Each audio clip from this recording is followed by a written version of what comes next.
I'm Bree the Plant Lady, author of Gardening with Grains. Today I want to demonstrate exactly how easy it is to grow like the Crazy Grain Lady.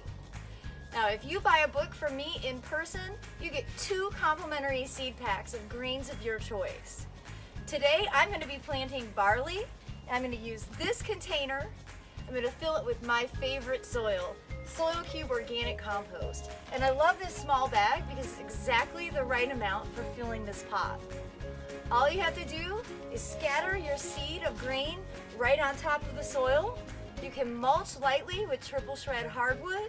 And then to finish it off, I'm going to add my favorite kale, a variety called Prism from All American Selections. This container will thrive all winter long with very little maintenance needs, and in the spring I'll be able to start harvesting from it. So grow like the Crazy Grain Lady and invest in a copy of Gardening with Grains today.